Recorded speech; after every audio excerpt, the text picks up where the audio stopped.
Good morning. It is Wednesday, May 22nd, 2024. I'm back here for Daily Shakeup number 895. And today I want to talk about listening and ask you the question, are you listening? And do you understand when you stop listening and why you often stop listening? So, a couple things to talk about here.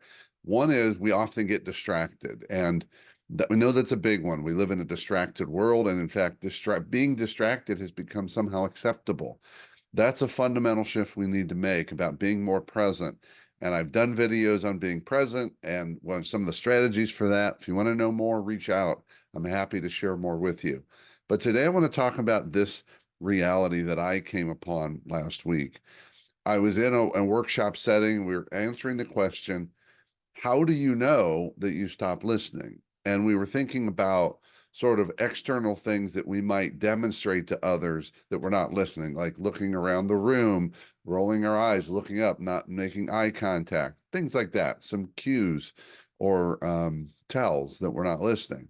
But the real question was internally, what's going on when we stop listening?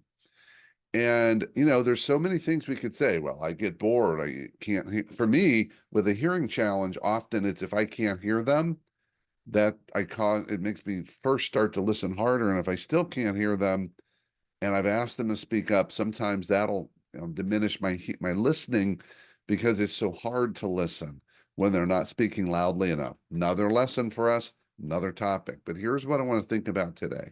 What I realized was for me, most often I stop listening when I stop being curious and I shift to judgment. I either shift to defending myself or my position, or I start judging the other person for whatever they're saying, whether it's because I disagree with what they're saying or because I start judging them as an individual. So that was a fundamental awareness for me that a key is to maintain my curiosity and to catch myself when I'm slipping out of curiosity into judgment. Because when that happens, I stop listening and we start to disconnect.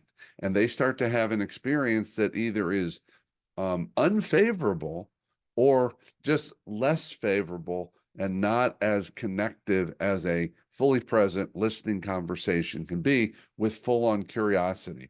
So what's causing you to stop listening? When do you notice it? Check out, when does your curiosity turn off and why?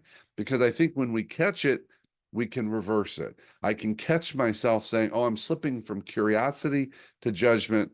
Let me consciously move back to curiosity.